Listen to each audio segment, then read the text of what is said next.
so relieved. We had this little talk, and it's so nice to know that you really care. Well, I'm interested in all my pupils. And thank you very much for coming in. Oh, thank you, Miss Collins. Collins. Thank you much, ma'am. To see you again. Mr. and Mrs. Higgins? Oh, would you come in, please?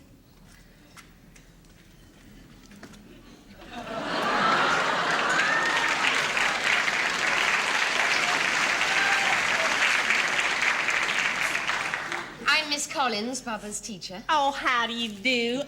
I'm Bubba's mama, and this here's Bubba's daddy, my husband, Ed. Ed. How do you do? This here's Miss Collins. She teaches our Bubba.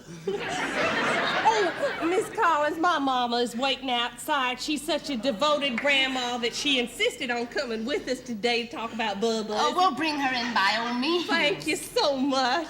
Mama! Mama! Mama, it's okay. You can come in, dear.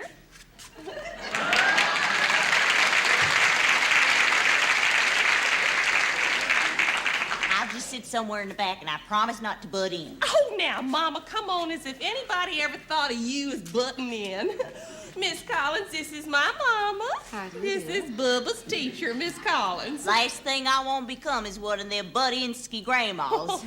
Seems like apparently I already have a tendency to open my mouth a little too often about my daughter's housekeeping. Now, Mama, Miss Collins don't want to hear about that. My goodness! This classroom sure does bring the memories back, don't it, Ed? Ed. Would you sit down? Oh, thank you kindly. Look Now. at cute little desk. I've been wanting to speak to you for some time now. I have sent many notes home with Bubba asking you to contact me. Oh, yes, I know. You told me that over the telephone, Miss Collins, and, well, I do find it kind of hard to believe that my little Bubba wouldn't give me any of the notes that you've been sending home. I mean, I have always stressed the value of honesty in my house. Maybe so, Eunice, but you pay absolutely no attention to what either one of them boys watches on that television. I mean, they sit there by the hour watching liars and cheats and crooks, and Aunt Margaret wiggling all around with next to nothing on. Mama, could we just be quiet and listen like civilized human beings to what Miss Collins wants to tell us about Bubba? Now, I have an entire record of Bubba's school record, and I'm afraid to say that his studies and that his personal behavior are extremely poor, and they've been steadily going downhill since first grade. Now, I'm afraid unless he changes his attitude drastically, the school will have no alternative but to expel him. Expel him? Expel my Bubba? Did you hear that? They can't do that to my baby. He behaves himself whenever he's around me. I just say, Bubba, now you be good for Gam-Gam, and Gam-Gam... No, hold on now here, Miss Collins. Exactly what has my boy done to get this whole school in such a flap here? Here are a few of the facts. Bubba's handed in just one assignment so far this year. It was a 100-word composition entitled What I Did This Summer. Well, Bubba wrote not much. 50 times. Well, when asked to stand and recite one stanza from Hiawatha, he said, "The hell I will." When asked to report to the principal's office, he set off the fire alarm en route. On Monday, September the 15th, he threw a stink bomb into the teacher's lounge. On Tuesday, the 16th... Well, do you need to hear more? How's he doing in athletics? Well, if you mean the games at recess, he hasn't participated for the last 2 years.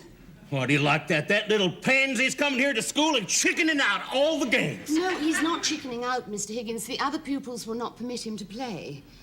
You see, if he doesn't win, he throws a tantrum and usually hits someone, always someone smaller than himself.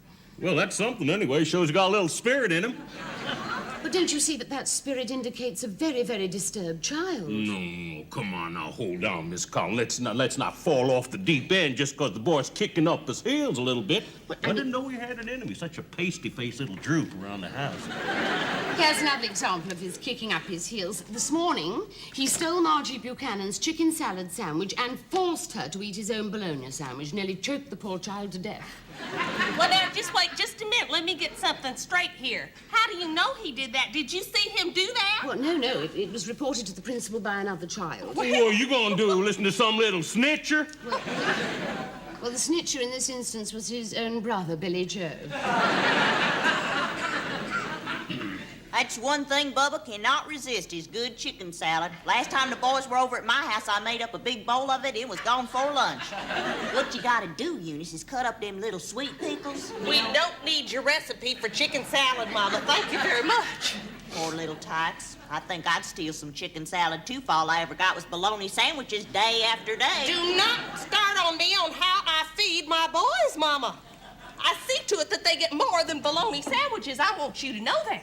I really see to it. I mean, sometimes they get potato chips and ho-hos and cheese snaps and Lord knows what all. Yes, well, would you let me show you something? Now, we asked all the children to draw pictures of their homes. Now, as you can see, most of the children drew houses, and they drew a parent figure and child figures. And we also asked them to draw an arrow indicating themselves. Now, as you can see, in all these drawings, the child has drawn himself as a human-sized individual, you know, in relationship to the parents. Now, if you would just look at this, this is Bubba's drawing. Let's see that.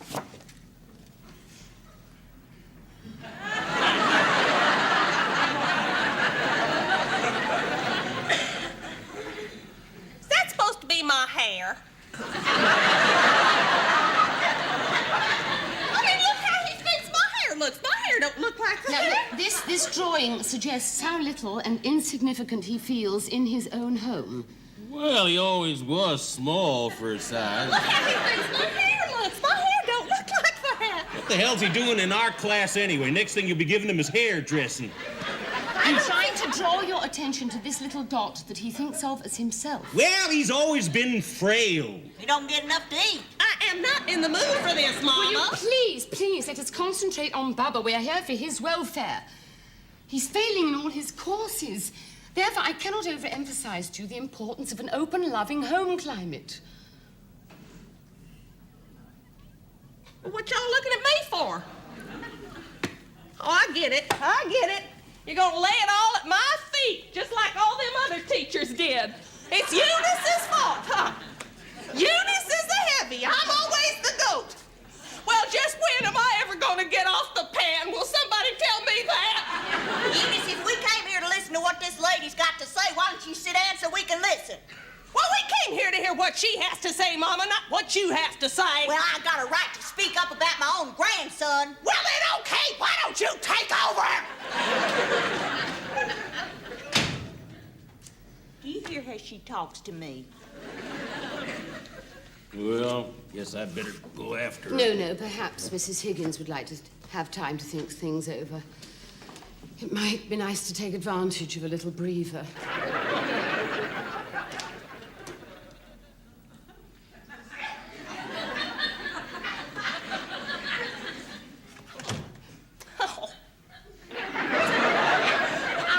I'm sorry.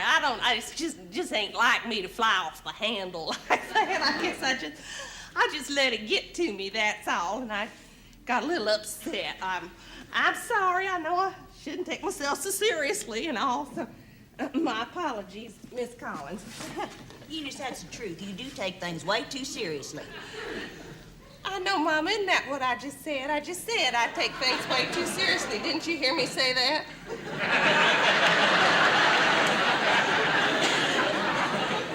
I'm only trying to take a little interest in my grandson's welfare. I know you are, Mama, but the point is the boys are my responsibility. And I have given up my life for those boys, Miss Collins. I want you to know that. I have given everything to those boys. I have been their mama and I've been their papa. And I'm the only one who's ever around to give them any discipline. What the hell I'm supposed to do? Stay home 24 hours a day? Besides, I've walloped those kids many a time. That's your answer to everything, isn't it? A heck of a lot easier on them than my daddy was on me. I didn't enjoy those wallopings, but by golly, he made a man out of me. I think maybe he was a couple of wallopings short. You're really on thin ice, old woman.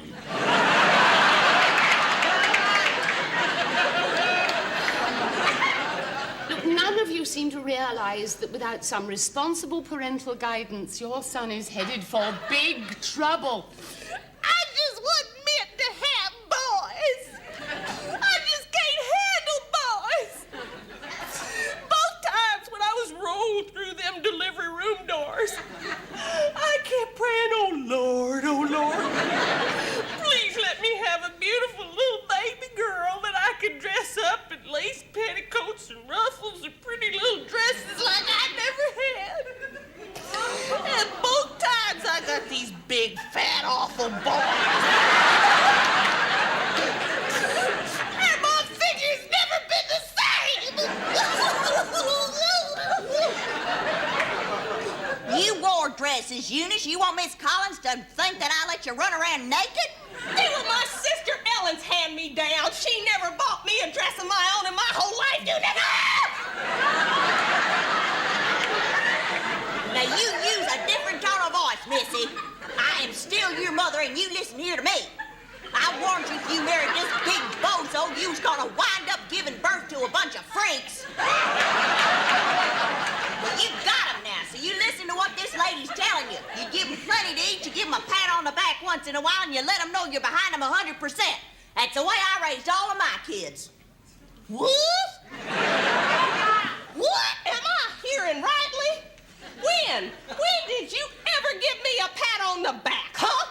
You know what I thought of when I walked into this classroom? I remember that day that Ms. Oates called you in on account of I got Anne-Marie Bittner a little bit wet. And did you say I'm behind her 100%? No, boy, you told Miss Oates, she said, you just say the word and I'll pack her off to reform school. But when I went in to complain to her because my sister, Mary Ellen, squirted me with a water gun, Mama said, be a good sport, Eunice. Ellen's just having a little bit of fun. And then, just because I fill up some tiny little balloons with water and let them drop off the school roof, why, you just give me hell and you treat me like a criminal! Damn it, Eunice, where did you ever get the idea that a water gun and water bombs was the same thing? You almost gave that poor little girl a concussion. To this very day, Anne-Marie Bittner's mother will not speak to me. Well, so what? Why'd you want to speak to that old prune anyway? She's just like her daughter. Neither one of them can take a joke. But you never did stand up for me, did you? I will have order. Sit at your desks at once.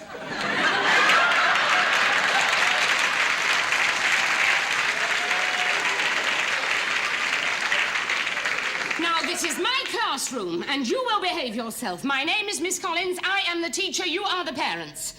You have come here today so that we can discuss your brat, so let's discuss him. Now, you know, when I first met Bubba, I thought he was the most hateful bully I had ever met. But having met his parents, I have only sympathy for him. A belligerent, insensitive father, a selfish mother, and an uncaring, bitter grandmother. These are the people he has to come home to every day. I don't live with them. Well, that's one small mercy for Bubba. Now, let me tell you something. We are going to make a better life for Bubba, even if it means I have to come over to your house every day and knock your heads together. From now on, you're going to give some loving care and attention to his life and his welfare. That's all. I'll see you the same time again next week. Well, I don't believe I've ever been spoken to. Class dismissed. Now, just Get out! Out! Out! What'd I tell you? What kind of a chance has our boy got in this place, huh? Board of Education's gonna hear about this. Why the hell did you drag me down? Who the hell? Who the hell needed you? Board of Education.